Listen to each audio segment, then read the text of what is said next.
আসসালামু আলাইকুম বন্ধুরা, আজকে আপনাদেরকে মালয়েশিয়া স্টুডেন্ট ভিসার স্ক্যাম নিয়ে কিছু কথা বলবো। সো আমি যেখানে থাকি মালয়েশিয়াতে, সেখান থেকে আমার বাসা থেকে ব্যালকনির ভিউটা খুবই সুন্দর, আর ওই যে দেখা যাচ্ছে কেএলসিসি টুইন টাওয়ার। তো যাই হোক, আজকের বিষয়টি যেটা আমি আপনাদের সাথে শেয়ার করব সেটা হচ্ছে যে মালয়েশিয়াতে স্টুডেন্ট ভিসা নিয়ে প্রচুর স্ক্যাম হচ্ছে। তো তার মধ্যে হচ্ছে দেখবেন যে অনেক স্টুডেন্টরা হচ্ছে ব্লগ তৈরি করছে। মালয়েশিয়াতে এসে অনেকেই ব্লগ তৈরি করছে, আপনারা সেটাতে অনেকেই দেখে মুগ্ধ হয়ে ফাইল জমা দিচ্ছেন। এখন প্রথম কথা ভাই, আপনি যখন একটা কান্ট্রিতে যখন আসবেন অবশ্যই যাচাই বাছাই করবেন। তো স্বাভাবিক জন্য অর্থে আমরা হচ্ছে কি করি, ইউটিউবে সার্চ দিই। তো এখন মালয়েশিয়াতে হচ্ছে আসলে সত্যি কথা বলতে আমি কয়েকটা কথা আপনাদেরকে বলে দিই। মালয়েশিয়াতে ওইভাবে ইনকাম ভালো নাই, ইনকাম নেই, পার্ট টাইম জব নাই স্টুডেন্টদের জন্য। আর কিছু জব আছে যেগুলো হচ্ছে রেস্টুরেন্টে, এবং মিনিমাম জব কিচেনে হেল্পারে কাজ করা, কিচেনে কাজ করা, থালাবাটি ধোয়া, এগুলো খুবই হার্ড জব। এখন অনেকে মনে করতে পারেন যে আমি আসলে নেগেটিভ কথা বলতেছি, আপনাদের নেগেটিভভাবে দেখাচ্ছি। এখন এই নেগেটিভ কথাগুলো বললে হবে কি, আপনাদের সিদ্ধান্ত নিতে সুবিধা হবে। সম্প্রতি আমি একজনের সঙ্গে কথা বলেছি, যিনি কিনা হচ্ছে, আমি নাম ধরেই মানে না, বাংলাদেশের মোস্ট অফ দ্য স্টুডেন্ট আসে দেখা যাচ্ছে যে সিটি ইউনিভার্সিটিতে, নাম ধরেই বলি আমি। সো এই ইউনিভার্সিটিতে ভাইয়া হচ্ছে মানে আসার পরে উনি যে এজেন্টকে টাকা দেন, ওনার টিউশন ফি মেরে নিয়ে যায়।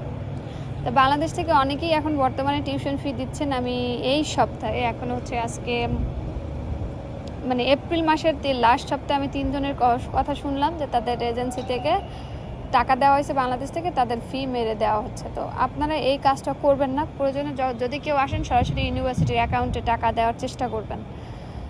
সো আর এইটা একটু যাচাই বাছাই করবেন, যে দেখবেন যে মালয়েশিয়াতে আসছি, আমি নিজেই স্টুডেন্ট, আমার আসলে ওইভাবে ইনকাম নাই, আমি কি করলাম, এইখানে হচ্ছে স্টুডেন্ট আনা শুরু করলাম। ইউটিউবে একটা চ্যানেল খুলে নিলাম, আপনাদেরকে বললাম ভাই আসেন এইখানে এই করেন সেই করেন, এখান থেকে ইউরোপে চলে যান। অনেকে আবার এটাও দেখবেন যে তার ভিডিওতে বলতেছে সে 72 ঘন্টা বা একদিনের মধ্যে লন্ডনে আমেরিকার অফার লেটার এনে দিবে, কিন্তু সে নিজেই তো হচ্ছে লন্ডনে আমেরিকা যেতে পারে না, সে তো নিজেই মালয়েশিয়াতে ইউরোপেও যেতে পারে না, এখানেই পড়ে আছে। তো এগুলো বোঝার চেষ্টা করে আপনারা ফাইলগুলো জমা দিবেন, স্ক্যামের শিকার হবেন না। ইভেন যারা মাস্টার্স লেভেলে আসছেন, অনেককে বলা হচ্ছে না যে মাস্টার্সে আপনারা ডিপেন্ডেন্ট নিয়ে আসতে পারবেন, কিন্তু কেউ এই কথাটা বলে না যে মাস্টার্সে ডিপেন্ডেন্ট নিয়ে আসলে বাচ্চা বা স্বামী যাকেই নিয়ে আসেন, আপনার ব্যাংকে এখানে আসলে 30,000 রিঙ্গিত দেখাতে হয়। তখন স্টুডেন্টরা হচ্ছে এই টাকাটা দেখাতে পারে না, আবার বিপদে পড়ে। তো এই ক্ষেত্রে আমি দেখছি অনেক স্টুডেন্ট এসে 2 মাসের বা 3 মাসের পরে আবার চলে গেছে, বা হাজব্যান্ডকে পাঠাই দিতে বাধ্য হচ্ছে, বাচ্চাকে পাঠাই দিতে বাধ্য হচ্ছে। তো সবাই যখন স্টুডেন্ট বিষয়ে আসবেন, সো এই বিষয়গুলো জেনে আসবেন। আর আমার ভিডিওটা যদি ভালো লাগে অবশ্যই কমেন্ট করবেন। আমি আপনাদেরকে ভাবছি যেগুলো আসলে পজিটিভ সাইড ওইটা বলবো, যেগুলো নেগেটিভ সাইড ওটা বলবো। সো মালয়েশিয়ার এই স্ক্যাম থেকে বাঁচুন, স্টুডেন্ট স্ক্যাম থেকে বাঁচুন।